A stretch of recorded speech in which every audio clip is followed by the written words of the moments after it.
Former PBA player na kulong at kay Showtime lumayas na sa Pilipinas. Di na kinaya ang inis ng mga Pinoy o baka naman natakot kay Captain Hook Mac Cardona. Yan ang ating mga pag-uusapan para sa video natin na ito.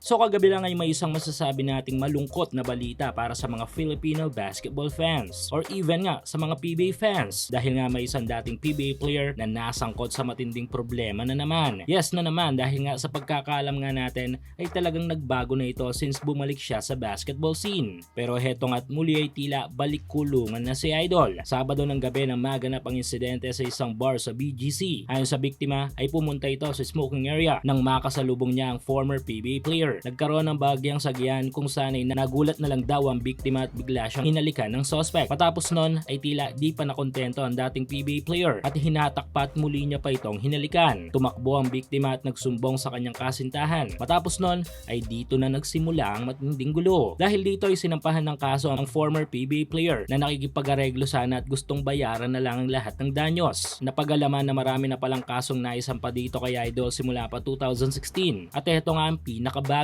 Sa ngayon ay nasa kustodiya ng Taguig Police ang former PBA player. Though hindi na natin papangalanan kung sino ang player na ito, pero base sa ilang mga video footage na inilabas online kung saan ay kahit pa nga naka-blur ang mukha nito ay alam natin sigurong lahat kung sino siya. Idagdag pa natin ang ilang mga nag-connect na mga info about sa mga previous cases nito, hindi ba?